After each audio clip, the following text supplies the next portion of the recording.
Good morning everyone sa lahat ng mga OFW dyan. Dedicated ko to sa inyo guys, sa mga OFW dyan sa abroad.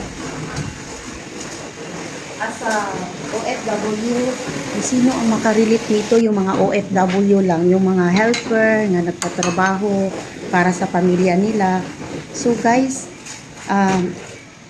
like me ha, nagtatrabaho ako dito sa Nepal, dito sa atin sa Pilipinas. So, i-share ko lang sa inyo. Dili talaga basta-basta ang trabaho bilang housekeeper. Yaya, lalo na all around ka. So, katulad ko, all around ako, hindi lang yaya, nagluluto pa, naglalaba, naglilinis. So, in-applyan ko talaga ito as in yaya, pero siyempre naawa na rin ko sa kanila kaya wala naman silang cleaner. So, ako na lang lahat, parang na all around na ako dito. Pero, ang pamilya na pinasukan ko, napakabait nila. Wala akong masabi sa kanila. Sobrang bait. Tinuturi nila akong pamilya na wala ng iba. Kaya, tinuturi ko rin sila na hindi na iba sa akin. Kaya, ginagawa ko na parang pamilya lang. Parang, kung ano ginagawa everyday, nililinis ko. Ganito ang aking trabaho. Everyday. Tapos, bago ko gawin to, no? Kaya Sabado ngayon. Ayan. Magbabacuum muna ako. Tapos, wawalisa, tapos maglilinis ng salamin. Ganito ang ginagawa ko everyday. Tapos, titingnan niyo, panoorin na niyo anong ginagawa ko step by step. Yan ang ginagawa ko everyday.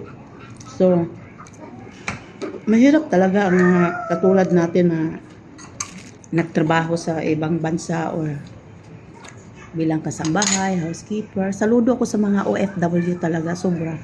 Yung puso ko talaga, hindi mo lang talaga sila irespeto, talagang hinahangaan mo pa sila dahil napakatatag nila na lumayo sila sa pamilya nila para makapagtrabaho at kumita ng pera para sa mga anak nila para makapagtapos o mabigyan ng kinabukasan. So shout out doon sa mga bata na may mga OFW na mother and town.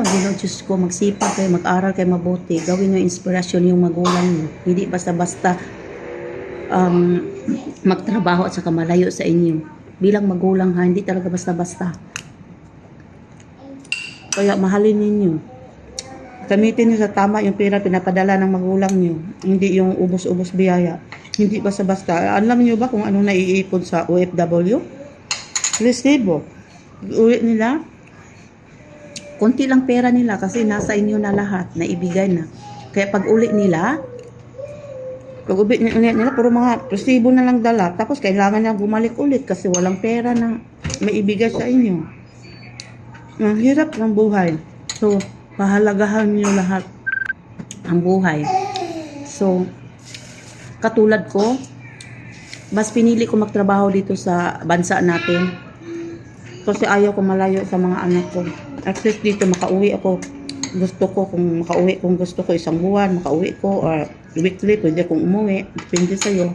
So, nirespeto ko talaga ang mga OFW, grabe. Kaya yung bayani talaga sila. Dito pa lang sa Pinas, mabubuang na ako. Dito sa Pinas, mabubuang na ako. Kung hindi ko, lungkot na kayo pag hindi ko sila makita ng isang buwan, 2 buwan. Parang mga anak ko, parang buang na ako. Mga aso ko. Kasi, ang lahat na ito para sa ating pamilya. Kaya tayo nagtrabaho sa ibang bansa, di ba? So, kayo guys, mga kababayan ko dyan sa work abroad, mag-ingat kayo palagi.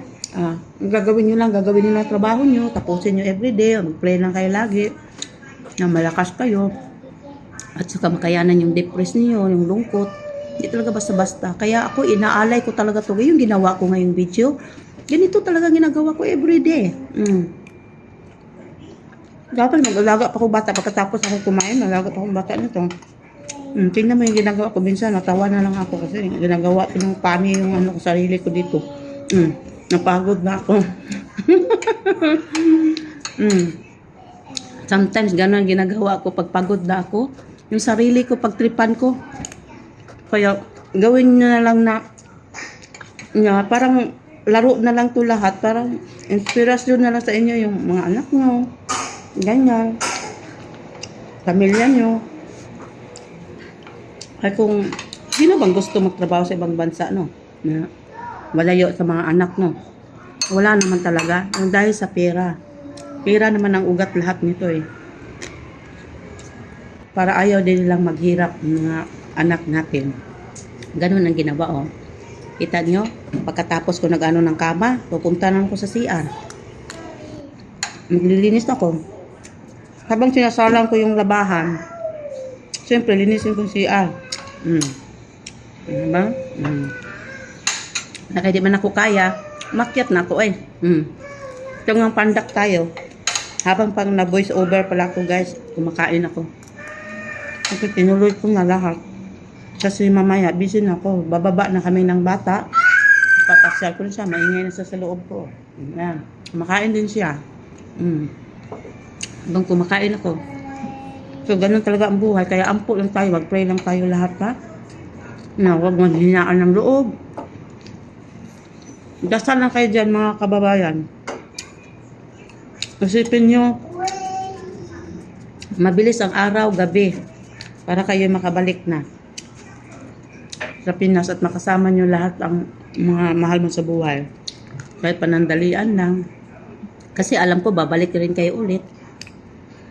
Kaya ako, never ako maghusga sa mga OFW.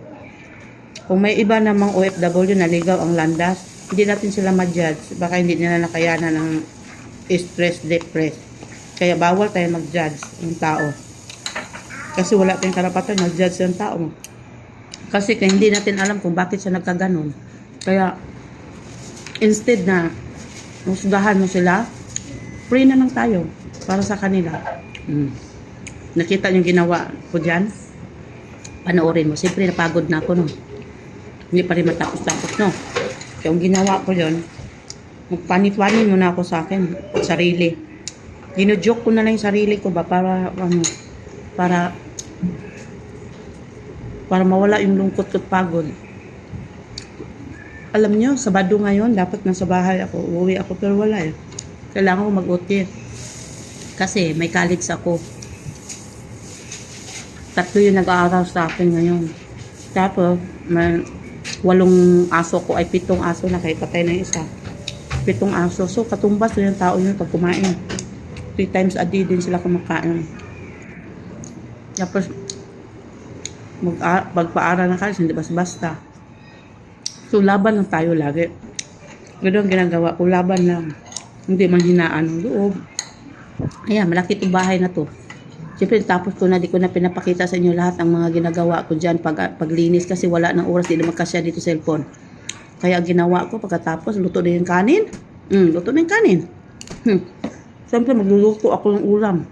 Gutom na kayo ko dyan. Pag gusto ko ng mga gat. Kaya, naisipan ko yung mga leftover dito. Maraming leftover. Kailangan matapos ko. Kasi, sayang, tatapon lang din to. Malapit yung bahay ko, bigay ko na doon. Kung pwede lang iabot sa cellphone na. Bakit hindi? Dito sa trabaho ko guys, bibili ko lahat. Kung anong gusto kong kainin dito, makain ko lahat. Ganun sila kabait. Kompleto ako dito. Kahit hindi ko, kahit anong lutuin ko dito, pwede. Kung anong kainin ko dito, pwede. Anong pagkain na dito, pagkain ko rin. Ganun sila kabait.